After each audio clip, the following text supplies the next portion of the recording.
Hey, it's another 2018 year vote on Birdman, and today I'm hanging out with a gentleman from. You're over in Apache County, aren't you? Yes, sir. Eager, Arizona. Yeah, hmm okay. Doyel Yeah. Shamley. Yes, sir. Correct. Yeah. Now, that name might sound familiar to those here in the area, and why would that be? I've done much natural resource consulting around the state legislature and the Western Caucus of U.S. Congress, and I'm former Apache County Supervisor, District 3. District 3. hmm Okay, cool. So, first of all, let's talk about what position you're running for and what area that covers because these can get kind of confusing, can't they? Yes, they can. Okay, so run us through it. Well, it's Legislative District 7, LD7, in the Arizona House of Representatives. There's two House seats and a Senate seat in each district at the state. This district particularly happens to have been recorded by NACO as the largest legislative district in the U.S. It goes clear down to a piece of Graham County, has 7 different tribal entities or governments, and goes all the way north to the Utah border, and then west all the way into Mojave County. Whew. Yeah, it's like a fourth of Arizona. And it's funny because people always talk about Sholo as being northern Arizona until you look at it on a map, and Yeah, it's nowhere near the north. It's no, dead center. dead center. Yeah, exactly. Yeah. So that's the thing. It's always like, oh, we live in north. No, we live in the mountain country, but it's not. It's a good quite a few hours to go all the way up to the border, isn't it? Oh, absolutely. And the county that I come from, Apache County, and the Board of Supervisors, Hmm. we were known as the longest county, the most diverse county in America, et cetera, going clear to the Utah border. So even my district, which was only one district, it ended up being one of the largest in America. I found out through National Association of Counties Crazy. because I sat on the national board for Veterans Affairs, and we did a lot of demographics. Okay, so let's start with Doyle. First of all, why don't you talk a little bit about yourself, your background, and experience-wise, what you bring to the table and what you have to offer for LD7. Sure. Well, I was raised in agriculture areas my entire life until I joined the military when I graduated high school. Much to my mom's lament, she still has the acceptance letter to all the Ivy Leagues hanging on her office wall in her engineering firm. And I had been an Eagle Scout, or am an Eagle Scout, with all 3 Eagle Palms. And I just had this, um, I was compelled to serve. It was maybe the way I was raised, whatever. And went and served in a combat veteran, decorated. Stayed in the military until the Clinton cutbacks, and particularly Clinton got, raucous with the budgeting of the military. It became a sad state of affairs as a platoon sergeant. Uh, the lack of funding or mechanisms we had to train young soldiers anymore, which was, causing them much higher risk.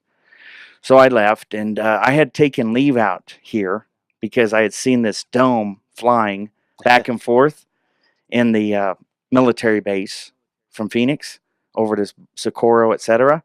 And you'd seen this big dome always. It's easier to identify your flight paths that way than it is a flight map often. Hmm. And so I came and took a visit and really liked the area, as much like the foothill country I grew up in. And I settled in Eager in 97. I opened my consulting firm, Natural Resources and Federal Jurisdiction, specialties amongst agencies, intergovernmental relations, of course, with an emphasis on local control, state and county emphasis. That led me to hold different consulting positions for counties throughout the western U.S. and be a keynote address or presenters in Senate hearings on land issues and federal agency issues from Montana down to the Mexican border, including 2 stints on a border security and border security management task force presenting in Pentagon City twice on those issues. Then county board of supervisors, District 3 in my case, Window Rock, St. Michael's, all the way south to Alpine, McNary, Greer, a line there. Uh, and with my work at the state legislature so often on various fronts, transportation issues, resource issues, water is obviously a huge one in Arizona and getting worse with the different players involved now. um, I felt compelled to run for the state seat for some of those very reasons. Oftentimes, what I discovered as a county supervisor was we were having to be more vocal, I feel, than we should have had to been with many state agencies and state representatives and committees, including presenting on mass wildfire impacts, getting stopped in the middle of a committee hearing by a seated rep in the House after I presented for probably 5 minutes at least. And then I asked, well, where's Apache County exactly? So, on a record setting wildfire. Right. So, kind of dumbfounded by that.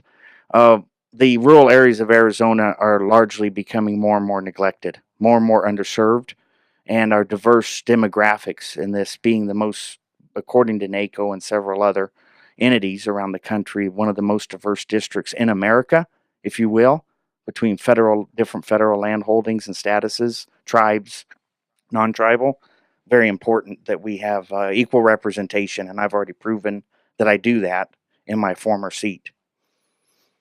Very good. Awesome. So talk to me a little bit about how do I phrase this? You don't look like an individual that I would expect to see representing Window Rock. How does that come about? And certainly you were capable of doing that, but how does that come about? I mean, what kind of things you had to do to reach out to the Navajo Nation to represent them and their people in the county, obviously as county residents? Oh, I had actually been working on several projects for years prior to holding office, which people took note of, specifically as a veteran. And I was honored to be giving a Navajo name for my service, Oh, wow.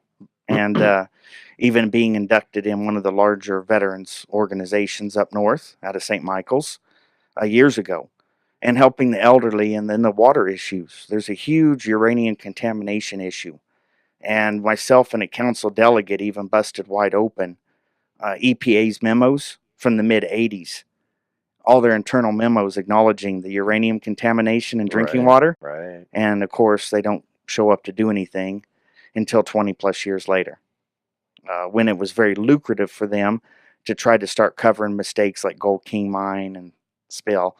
I had gained their trust through service, quite frankly. And then when I ran for county supervisor, I set what to that point in 16 election a higher conversion record for that area or that county, Apache County, than had ever been seen in the past. So, in other words, if someone, which wasn't uncommon, went down a ballot and voted, let's say Hillary and O'Halloran for Congress, etc., and our county attorney and is the only non-tribal elected besides myself, but a D in his case, and the sheriff Dedman, etc. They were going down let's say the left column of D's, and they jumped over to Shamley for R, and then back over to D's. So I proved that I can already help them to the point of even having been featured at the Navajo Nation's Veterans Summit in Twin Arrows last month as a keynote address on the floor to the whole gathering, and multiple other items on those water affairs and issues with the council delegates. Very good. One of the biggest things we have issues wise in Arizona is budget year after year, and that impacts the county levels, as you know, because state starts taking money away and keeps requiring the counties to do things. So one of the things looking at is either how do we get more money, or do we have less requirement? Is maybe less intrusive. What's your plan, basically, to impact? Well, how would you go about impacting the budget in a positive way at the state level? And then we'll continue on with a federal question, but go ahead. Well, having had to sit through so many budget hearings and briefings every month, sometimes every week, something has become very clear. There is enough areas that can be trimmed back and cut without impacting services. In other words, we have many areas and state agencies that are being impacted negatively, which affects every taxpayer due to oftentimes just antiquities of their systems. Right. So I go to the state trust lands on official business, and I go to purchase a set of maps for Apache County for the whole board's use, BLM surface mineral maps, etc., that I know they house and they sell. I would get to the window, as a county supervisor, and not that that makes me special, it was just ironic. And I couldn't purchase them with my county credit card because they didn't even take credit cards or debit cards at the state lands office. Right. Incredible. and so at my sale, I don't carry petty cash from a county. That's just bizarre to do. Right. So I was just stuck with not purchasing and coming back when I was back down there for CSA, County Supervisor Association, and getting the maps a month later. So a delay, a loss of sales, etc. Right. We have a tremendous amount. Arizona has its own keystone pipeline, so to speak, in multiple areas: coal, renewable timber, and we don't have a function to release it to renewable energies, as in woody biomass utilization, heating pellets. We don't have any smooth mechanism at all to move the excess abundance of biomass on these lands to free enterprise and create and generate revenue. Instead, it's oftentimes let's avoid the problem and all the caveats and sometimes poor or antiquated language that needs to be updated, and let's just find a new taxing mechanism. That does not work coming from the poorest county in Arizona, 7th poorest out of 3,000 plus counties in America. We cannot be taxed anymore for inefficiencies. Right. Now talk to me about the fact that, so to help influence those kind of things and to drive those, you're going to have some influence at the DC level. And that's where state legislators really do have a way to communicate to the federal, either as a group or even individually sometimes.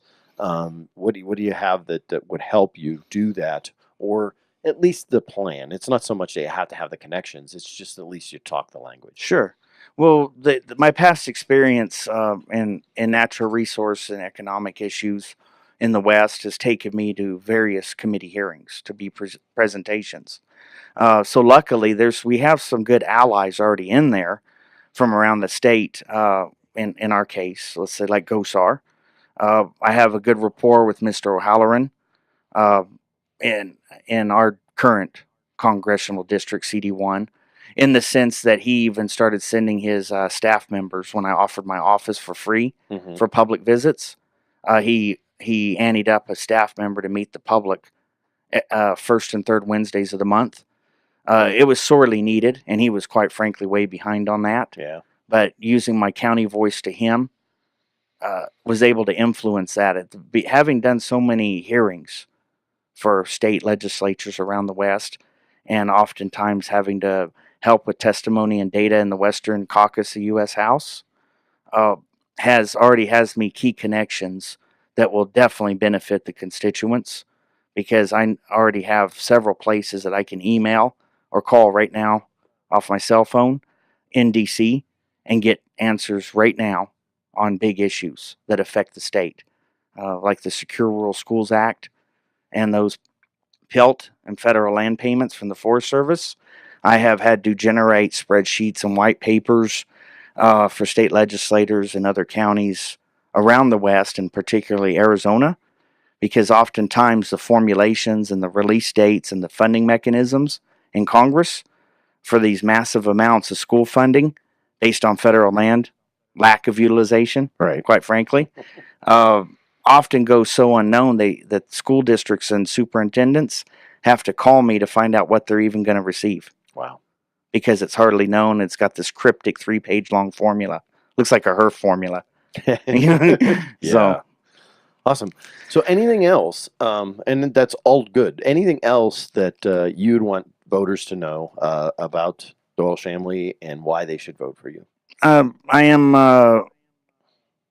feel I'm qualified for the job. I am picking up such a wide variety of endorsements. Mr. Tony Lincoln, attorney, served as the special attaché in the Reagan administration and Department of Interior from Window Rock. He endorsed me last night. Arizona CDL, they endorsed me last week. I have Navajo veterans and non-tribal VFW members' endorsements. So I have this variety that makes for a working base, because one of the biggest downfalls I saw as a consultant or county supervisor was those legislators who isolated themselves. Yeah. So they hung out with only their particular caucus or the one they favored, and then they wondered why For instance, running 16 bills last session, a particular state senator only had one successful bill after the opposite party, the Republicans, helped her out and groomed the whole thing to help her get it through. Right. That's not uncommon, and you have to work as a team for the betterment and the best interest of our constituents. Very good. Awesome. Final thoughts or anything else? No, vote Shamley in November. Thank you, sir. Appreciate it. Appreciate your time. Hey, that's going to be it for this episode of 2018 Your Vote. I'm Birdman reminding you, go vote.